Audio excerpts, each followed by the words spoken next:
Today is the day that we rebuild Fred. So what we're gonna end up doing here is we're gonna be turning Fred into a forced air single burner. So we're gonna have to heavily modify him and get it going. So that's what we're gonna do. Hope you guys enjoy the video. Take it easy.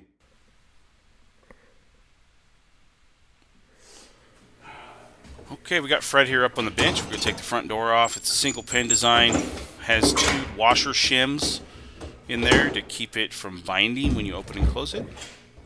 And it also keeps it tight in there. So we're going to put that pin right back in there. We don't need to have that out. Now we're going to break this down from the top down. So we're going to take the burners and the standpipes and everything off first.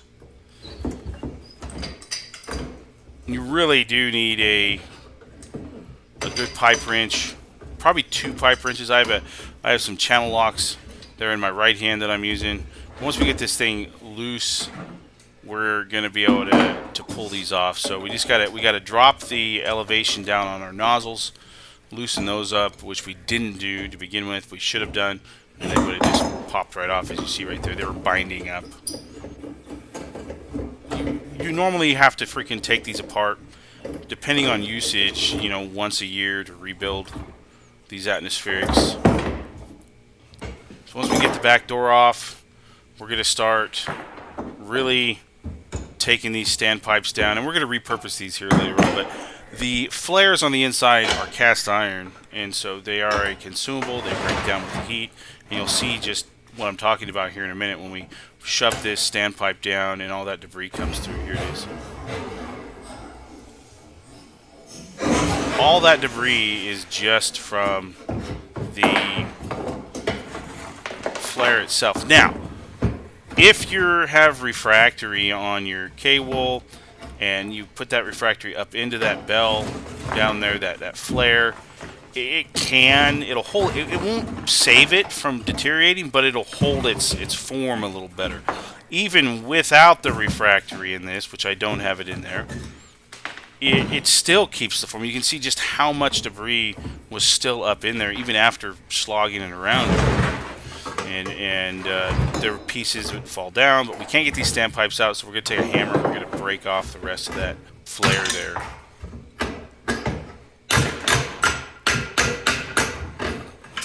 And we're going to end up reusing one of these standpipes in the uprights in the new burner.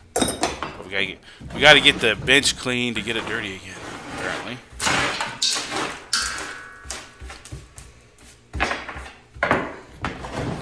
Take a little hammer, knock the rest of that off there.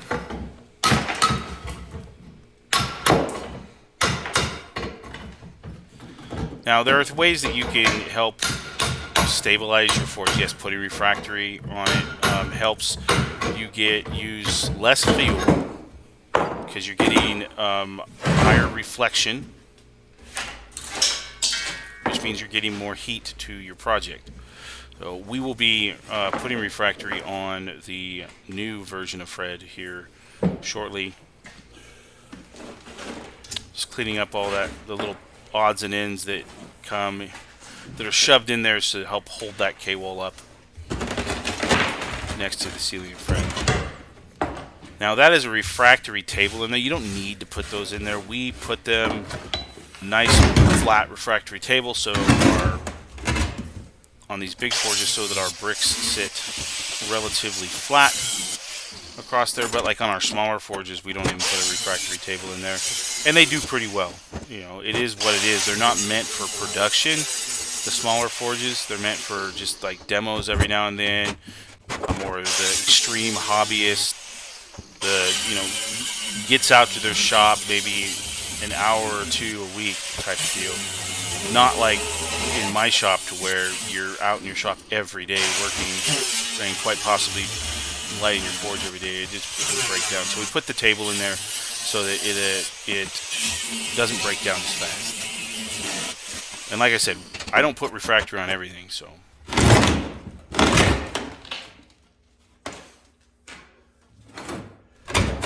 Alright, now we're going to patch those holes.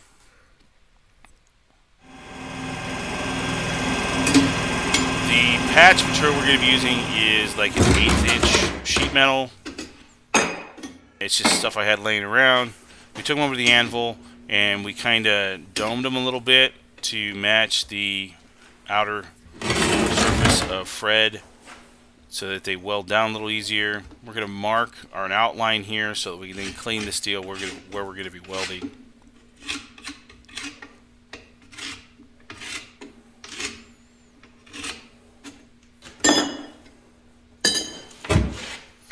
Now you can take a flapper disc, you can take a grinding wheel. I just took the cutoff wheel that was on there and, you know, ran it back and forth and took off some of the welds that were on there, the tack welds that were there holding the original sleeves on. Now we're going to weld these on. Now what I should have done was tack weld diagonally. So if I tack weld this corner closest to us, I should have tack welded the corner directly opposite, but I didn't do that, but it worked out. This is extremely thin steel, so I didn't want to adjust my welder too much. So we're going to be working on the burner here.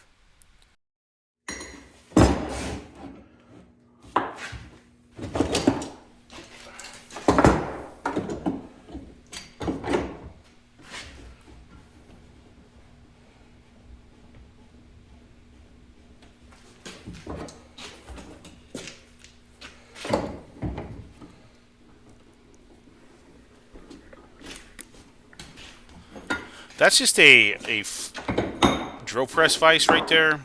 I got two of them. I got one on the drill press and one over here on the bench. So really good for a bench top as well, for just holding quick projects. We're going to take and cut we're going to make a cut on both sides of that old flare there so that we can get it off, because it's basically fused there with rust and heat and all the different buildup in between the threads. So you got to take and cut them off. And even if you touch the threads a little bit, you're not going to hurt the piece itself and it being able to do its next job. As long as you don't cut all the way through. And even if you cut all the way through them, they're still going to work really well. As long as there's enough there to get above that cut line, it's not going to make it that big a difference. And we want to make sure we clean our threads really well. Get it to a virgin surface as possible, short of, you know, using new pipe with new threads. Now these are new 2-inch bell reducers. These are 2-inch to 3/4. Our stamp pipes are 3/4 inch black pipe, so that's a 2-inch to 3/4 or 3/4 to 2-inch reducer. And we use, even on the atmospherics, lots of air in there, which allows us to hit the really low PSIs that a forced air allows you to hit to, if not lower, because we're forking so much air into them. And here's a nice little slow shot of me center punching our next hole. This is a very simple forced air setup. It's a pipe with a hole in it with two flares, basically two flares on either side of it, and you end up welding a nipple. We're going to pre-drill this, and then we're going to take a step down bit and open it up so that we can put a pipe nipple, black nipple, into that hole there, and that'll be our intake for the fuel.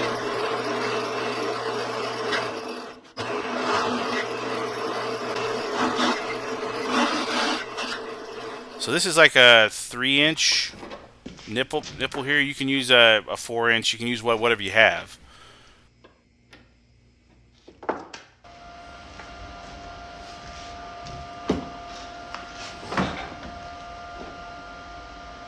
If you have 1/2-inch pipe, use 1/2-inch pipe. I have all this in the shop, you know, for building forges, so this is what I use. And we just weld it on here. Beans is, once again, we don't want to blow through this, so it's really quick tack welds. Just pull the trigger, let off, pull the trigger, let off, pull the trigger, let off, move it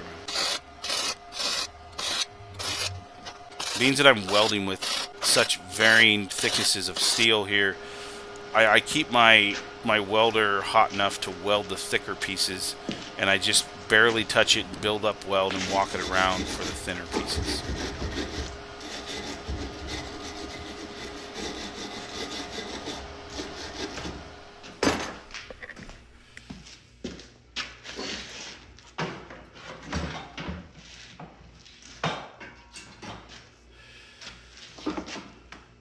So that's basically the burner right there.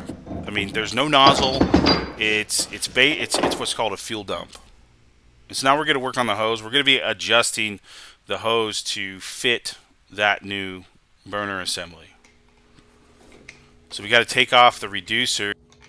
This has 3/8 fittings, and we had taken it down to 1/4 inch with a reducer, a brass reducer. So we're taking that reducer out right now.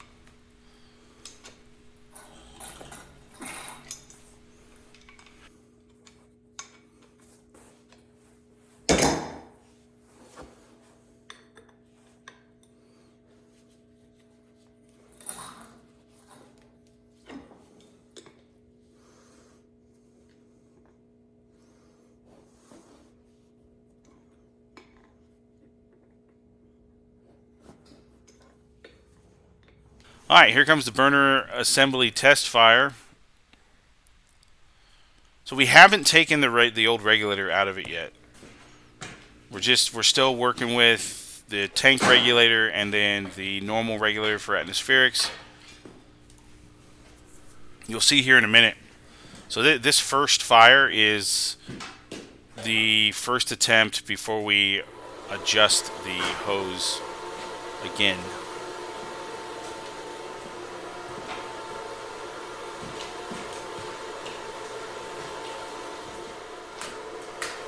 Be a little bit of a slow-mo shot coming up here.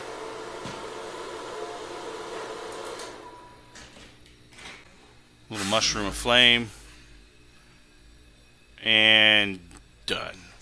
So, there wasn't enough gas coming through, and that was the low setting for that hairdryer there. Wasn't enough gas coming through with the 0 to 60 regulator on in between the tank regulator and the burner. So what you're going to see right here is we're going to be taking this regulator out, and we'll eventually have taken the pressure gauge out too, because there's no pressure reading because it's not nozzled. Now, if we changed our setup and put a nozzle into that nipple that we welded on our standpipe, we could then get a pressure reading, and we may end up doing that because I do like knowing what PSI we're working with. But for right now, we're just going to take the regulator off. We're going to leave the pressure gauge in line, intact right now, and just get it working.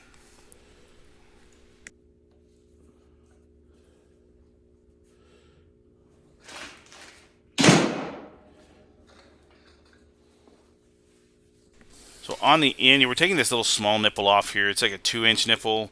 We have a 3 to 4-inch nipple on the flex pipe. This is essential right here. You actually have to do this one. You have to put a Teflon tape or a Teflon paste in between any pieces before it gets into your burner assembly.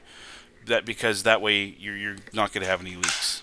And being that it's not brass to brass, if it was brass to brass, you necessarily don't need to have that Teflon in there. But since it's iron pipe to iron pipe fitting, you really need to have that Teflon tape in there.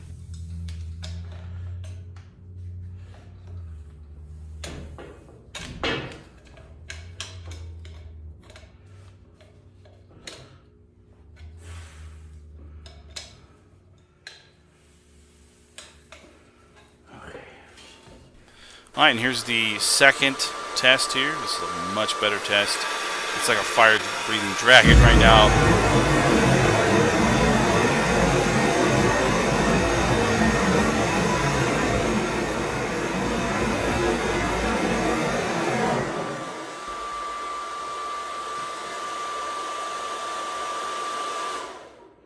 Alright.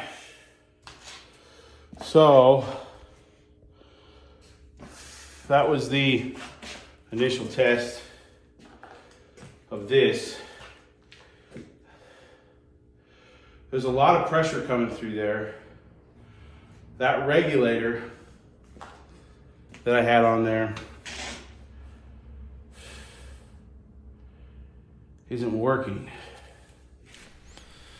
All right, so we went out to the tank, we shut the regulator off a little bit, and it's still just blaring through there. Much better pressure. That is a much better flame profile. That is on low right there. A little bit too much gas that I want, so we go and adjust it here a little bit. We get that nice perfect flame.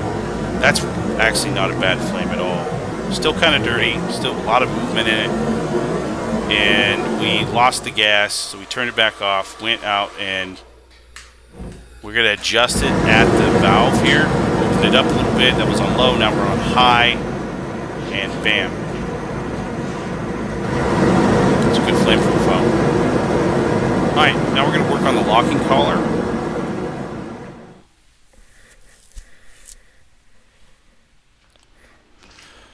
Now, unfortunately, I didn't get the full plasma cut, and I forgot to film it. So I filmed the last little bit when I realized, oh dang. So right here I was like, oh, let's start the camera maybe and get some footage here. So I love this plasma cutter. It's really good. We'll end up doing a review on it for YouTube. It's like 195 bucks. So yes, this is galvanized, what you need to do, and I have a well ventilated shop, and wasn't worried about any fumes from the galvanization. When I was doing this, what you need to do is you either soak these parts in vinegar, or you take and fire them so it burns off that galvanization. But I didn't do it because I had lots of basically I had my big wide doors open in my shop. All the fumes were being pushed outside, and it wasn't that big of a deal. But I highly suggest that you take the proper steps when you do this yourself. If you don't have black pipe and you get galvanized pipe, burn it off or soak it. Soak these parts that you're using that are galvanized that you're going to be welding on in vinegar to help remove that galvanization. So right now we're chamfering the edges here, taking some of the sharp edges down and getting it ready to be welded into that hole in the side of Fred.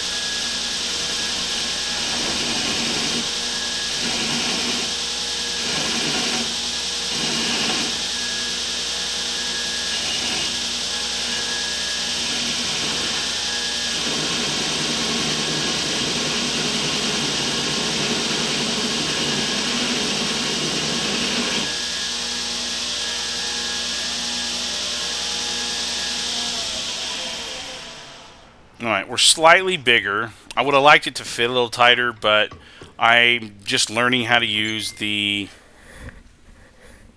plasma cutter, and you know, it just takes time to get used to using a new tool. So it's a little bit bigger than what we wanted it to be, but we make it work.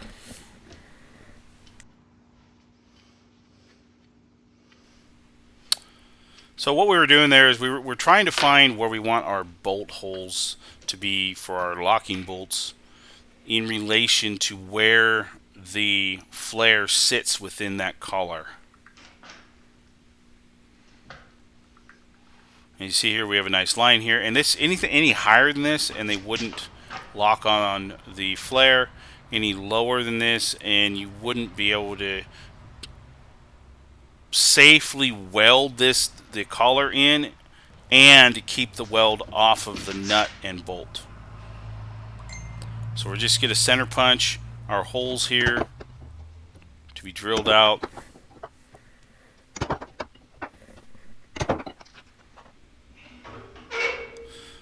Now I'm using 1/4-inch bolts, and this was, I don't have a 1/4-inch bit. I haven't bought any bits in a long time. But this was really close. I can't remember what size the bit is, but I then took a step down bit and then kind of made them larger, and I'm using a double nut here. So I have a nut on the outside of the bolt and then a nut on the inside of the bolt to hold it center in that hole for when I weld nut. Then what I do is I just take the inside nut out once the outside nut is welded to the outside of the collar. And then we pull the bolt, we unscrew the bolt out, and now you have a locking.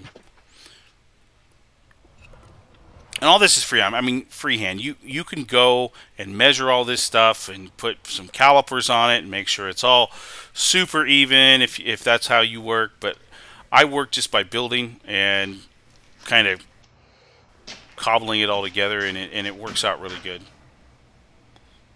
They're really close to center, maybe off a little bit. Like I was saying, this hole's a little bit bigger than what I originally wanted it to be. There's some spaces in here that don't allow for the tack weld in here, and being that this collar is way thicker than the actual steel of the body of the forge, you need to do these little tack welds in there, like I'm doing right here, to then be able to weld it in. Like on this backside, there's a huge gap up there, so we had to get some filler. So I found a piece of filler metal, and we just kind of filled it in there to bridge that gap. And then the same technique that we used on else, it's weld, stop, weld, stop, weld, stop, weld, stop, weld, stop, weld, stop. Pull the trigger let off, pull the trigger let off. And that'll save you from blowing through your thin steel, but you'll get a good adherence. And that is important on these locking collars, because there's a lot of pressure being exerted on those welds, and with the heat and the pressure, they will pop off.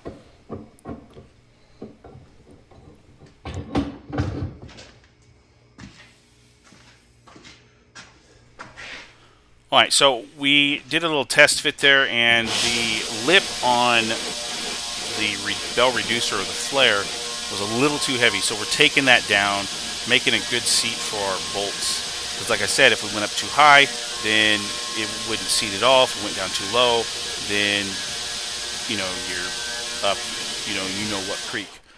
But you could, if you had mapped all this out and measured everything out, you could drill the spots where your bolts are supposed to go into, so that they have a kind of a seating divot in the flare itself. That is perfectly viable, and for those that wish to do it that way, more power to you.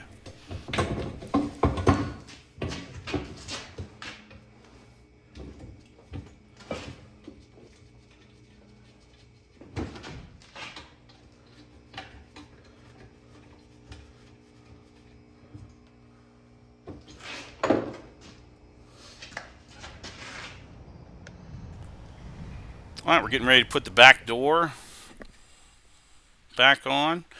We're going to weld the old bracket that holds the door in place and has that single elevation change, so you can do a pass-through for longer material. We're going to weld that back in place.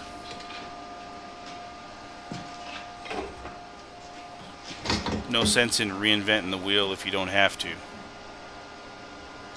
Now, this wasn't a build to make Fred look better. This was a build to make Fred work better for the shop. And if I was going to rebuild Fred, I needed to rebuild Fred in a way that worked better for the shop. And a forced air in this shop is much better, in my opinion. I have a 250-gallon propane tank on the side of my shop. There's no sense in us not using it, so we replumbed the tank line to come in straight into where the forges are going to be at, and for now it's just Fred coming off of that tank, but we'll put a T in there and make sure that it allows for other forges. Like we have a vertical forge as a forced air that's going to be going into action as well. There is a video already on my YouTube page if you guys want to see how those are built. Same burner, everything. This is exactly the same burner. This isn't my burner design, right? I did change it a little bit when I nozzled it so that you could get a reading off of a travel tank. But this is the burner design that I took from Bruce Bump, who runs the vertical forges and everything when he does his forge welding. So pretty simple, very simple forced air burner that is very effective. So we're almost to the end right now. I mean, we're just putting Fred back together and getting ready to put some guts in and fire it up.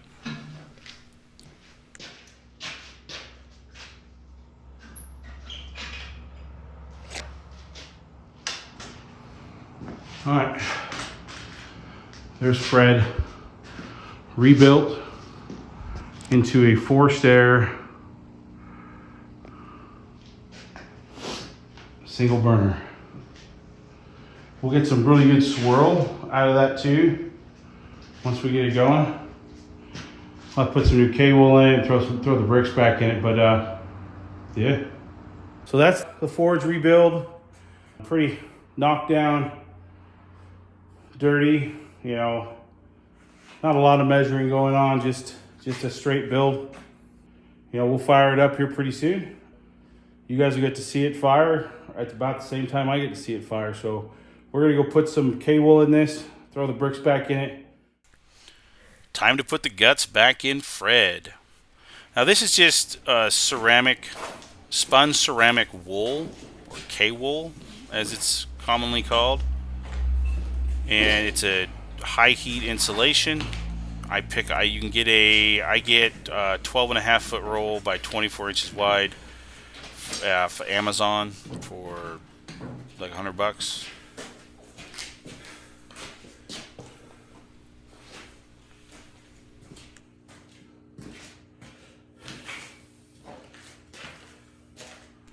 And as I was saying before, I'm gonna be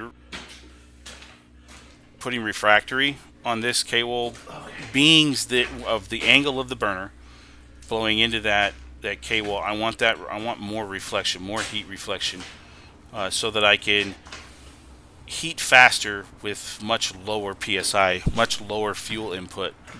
So we will be putting a refractory on Fred once again. We used to refractory all the time, but we were only doing it on the heavy forge weld forges.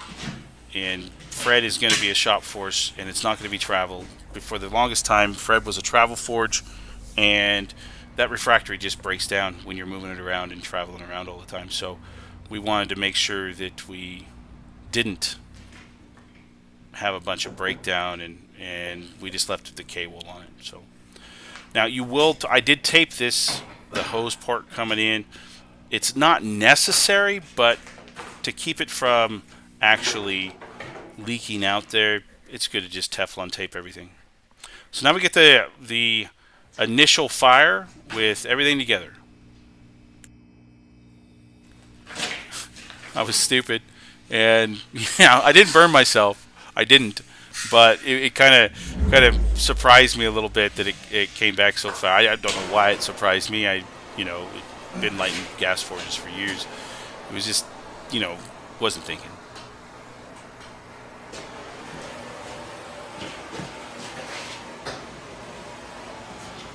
This one especially, you want to see how it just kind of flares out, right? That is one of the deals with the forced air. They have those little puffs, unlike a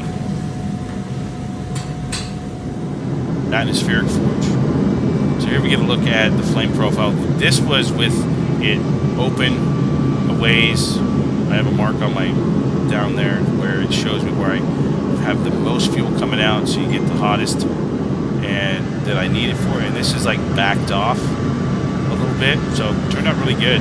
Have really good fuel coming out of there. Not going to waste a lot, and it's going to do a good thing. So thank you everybody for viewing, and the next video will be out in February. Slip joint pocket knives. We'll see you then.